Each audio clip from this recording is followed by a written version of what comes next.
Hello children, welcome back to the continuation of our lesson on rate, base, and percentage. This time we are going to find the percentage. Okay, take note, percentage is a number taken from the whole or part of the whole. So let's deal with this problem. In a class of 40, 5% was absent. How many pupils were absent? So first step, himuan mo siya na equation or mathematical sentence. A class of 40, 5%. 40 and 5% were given. So ano na siya ang 40? Kasunod sa og. That's your base. So, of 40. So, that's your base. 5% is your rate because may nagasunod nga percent symbol. So, 5% of 40 is N. So, N represents the missing number or the missing term. So, N is your percentage. So, in this problem, we will be solving for the percentage. Kay given ang rate kag ang base. Okay? There is a formula para nga sundo naton how to solve for the percentage, and that is rate times base equals percentage. Or pwede man, butang ko sa percentage, the rate. Percentage is equals to rate times base. Kung i-memorize mo lang galing ang formula, there's a tendency nga malipatan mo. So, i-introduce ko subong sa inyo si Tetchan's triangle. Tetchan's triangle was divided into 3. Tawag ni sa iya, Tetchan's triangle. Kay si Mr. Tetchan, siya naka-discover sa iya o siya ang first nga proponent sini nga triangle. Okay. Si P, which stands for your percentage, siya ginala sa babaw. Then the base, darada si rate. Si base kag si rate, pwede na ka-interchange, pwede man dira si rate, pwede man dira si base. Okay? Itabutang dira si rate, pwede man dira si base. Oh. Amunta na siya kay para ma-memorize yung PRB. Pero si percentage, dira ginada siya ang place niya, steady na siya. Hindi na siya pwede buslan ni rate kag ni percentage. Okay. So paano ta na siya i-interpret? This line here represents division. So division. Okay? And ang line naman nga nagapatindog, that is vertical line, ang iya naman na represent siya sa multiplication. So therefore, kung si P, ang imong ginapangita, tabunan mo na siya. For you to solve for your percentage, rate ka lang times base. Nakuha nyo? Okay. Ma'am, kung si rate ang ginapangita, which another video naman nakaroon, kung si rate naman ang ginapangita or ang missing, tabunan mo lang si R. Tabunan mo si R. So, R is equals to percentage divided by. Kaya divide siya, children. Divided by base. Ma'am, kung si base naman ang ginapangita, tabunan na si base. Base is equals to percentage divided by rate. So, if you know how to use the Tetchan's triangle, no need for you to memorize the formula. Okay? So, let's have the formula. Percentage is equals to rate times base. Let's solve for the answer now. Okay? So, in solving for the missing term, which is the percentage, we can also use the Tetchan's triangle like this. Okay. O, diba sino na di? Si percentage, there is a rate, there is si base. O, diba si percentage, to kagina ang missing. So, N na siya. Okay, what is your rate? 5%. And what is your base? 40. Okay, so how will you solve for P? Or percentage? So percentage is equals to, di ba, ang vertical line, multiplication. Ang horizontal line, division. Ikay vertical, that is multiplication. So 5% times 40. P, you have to multiply. But, you cannot multiply rate na diretsyo sa 40. Dapat, i-change mo anay si rate into decimal. How will you do it? Okay, you have to divide. So, 5%. So, it's 5. Anong i-divide mo kay 5? 100. Okay, percent mo, di ba? Percent in every 100. So, 100. So, 5 divided by 100 is 0. 0 times 100 is 0. 5 minus 0 is 5. Add decimal point is 0. Transfer sa decimal point sa babaw. Bring down to 0. Divide. 50 divided by 100 is 0. 0 times 100 is 0. Subtract. 50. Okay? Then, kung may remainder ka pa, you add another 0. Add 0, bring it down. 500 divided by 100 is 5. 5 times 100 is 500. 500 minus 500 is 0. Therefore, 5% in decimal is 5 hundredths times 40. Okay? Pero children, kung mag-divide pa kita, kalawig, it will take so much of your time. So, I'll give you the shortcut. It's PDL. Okay? Napatandaan ko ni sila last time, pan de leche. P stands for percentage. Change percentage to decimal. Just move the decimal point to the left. So, for example, you have 5%. Okay, pila na siya sa decimal.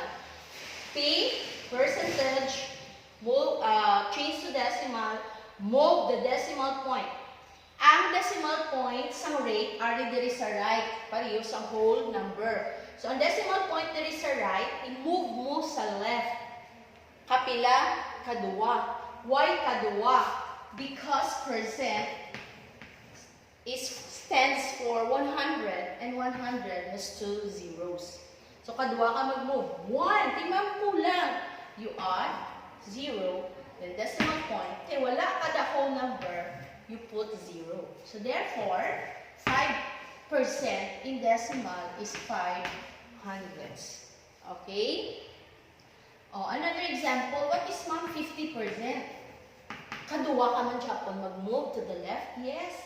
So, dere ang iyang decimal point. Kadua ka siya kung mag-move. 1, 2. So, dere. Then, put 0 as a whole number. So, 50% in decimal is 50 hundredths. What about 150%? Kadua Japon? Yes, dua Japon. Kay percent is 100. So, dua ka 0. So, 1, 2. So, 150% in decimal is 1 and 50 hundredths. When are you going to do this? When you multiply. Hindi ka kadiretsyo multiply kay rate. Sa base kay may ano siya, percent symbol. Para pwede, i-change mo anay sa rate to decimal. Remember lang ang shortcut na PDL or pandileche. Percent to decimal, move to the left, always to decimal places. Okay? Or 2 times. Okay? Next. Okay? Ano na siya? O, ng decimal na siya, pwede na taka-multiply. So, we will multiply 5 hundredths times 40. Okay? So, 0, 0, 0. 4 times 5, 20. Carry 2. 4 times 0, 0. Plus 2. Then, 0. Okay, the answer is, add ka naman, 0, 0, 2, 0. Then, count the number of decimal places. 1, 2. Tika may 2 decimal places kada. Dire ang decimal point mo move mo man to the left kadua. Remember the rule in multiplying decimals. So 1, 2. Check to.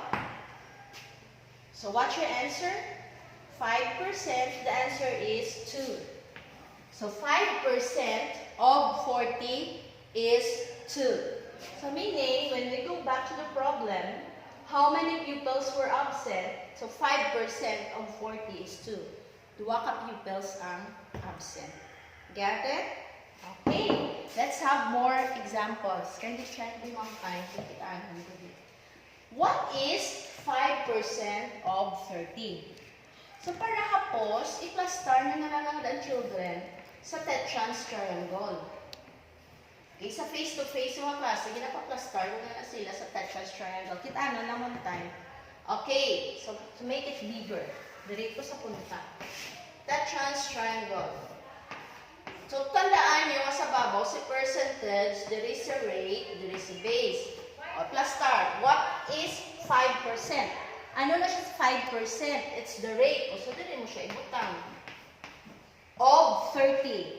30, kaya sunod sa of, that is the base. O, dili yung posisyon ni base. Sino ang missing? So, it's your percentage. So, N is equals to, ang munang solvon mo. Okay? So, ano gani? Ano ni siya gani? Multiplication. So, percentage is equals to 5% times 30. By the way, ang of sa math, that is multiplication. Okay? So, P is equals to 5% in decimal is 500. Ginadamdaman nyo, move the decimal point to the left kadua. So, isa ay kulang decimal place, ay isa kulang, isa ka number, so write 0. 1, 2, then, wala ka whole number, write 0. So, 500 times 30. Okay, decimal na siya, pwede ka naka-multiply. Kita ano na di, mamay? Kita ano? Okay. So, may shortcut na din children. Kung 0 na da, butangan mo na din 0, isa lang ka 0. Butang ko din isa ka 0, and then multiply ko lang 3 times 5, it's 15. Then 0 na da. 3 times 0, 0, 0. Then the number of decimal places there is only 2. 1, 2. Halin dere, yung decimal point mo, mamove ka sa left kadua, 1, 2. Okay? So the answer is 5% of 30 is 1 and 50 hundredths. Okay? Number 2.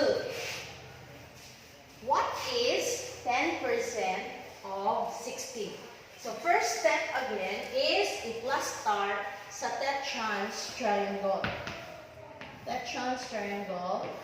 Kung hindi mo pa memorize, you can label percent, rate, base. What is 10%? 10% is rate. So, right there, 10%.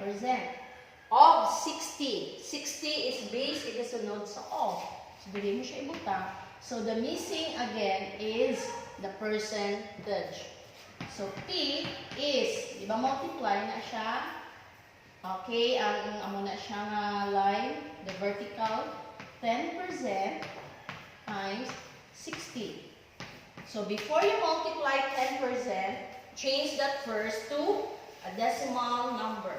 10%. Arin yung decimal point, move kadua, 1, 2, then add 0. So, 10% in decimal is 10 hundredths times 60. Then, multiply. 10 hundredths times 60. O, apply shortcut. Dua ka 0, di ba? 1, 2. So, buta ko lang na 1, 2. Then, 6 times 1, 6. 6 times 0, 0. Pila ka decimal places? Dua. Dari yung wala ka whole number ni siya. 1, 2. So, halin dari mo ka kadua. 1, 2. So, your answer is 6. Mawala na lang yung nakopya, wala. Kay whole number ni siya ang 6. So, P is 6. So, M here is 6. So, the percentage is 6. So, 10 of 60 is 6. Pause lang, no? Okay. Let's have the last example. Let's have example number 3. Example number 3, 15% of 65 is what number? Step 1, i-cluster sa tetrans triangle. P, rate, and base. Then plus stars lang ang tatlo. 15% is a rate. So write 15% here. Of 65. 65 is a base. Ikasunod siya sa of. So, what number is your percentage? Okay, so P is equals to 15% times 65.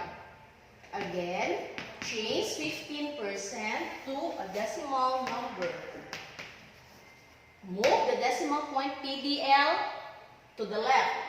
1, 2. Then add 0. So 15% and decimal is 15 hundredths. Pero kung tanda kaya ma-shortcut na lang 1, 2. Diba? Managwa. Times 65. Then apply your skill in multiplication. 15 hundredths times 65. Wala shortcut, kaya wala 0. Multiply din kaya. 5 times 5 is 25. Bring down 5, carry 2. 5 times 1 is 5, plus 2, 7. 5 times 0 is 0. 6 naman. 6 times 5 is 30.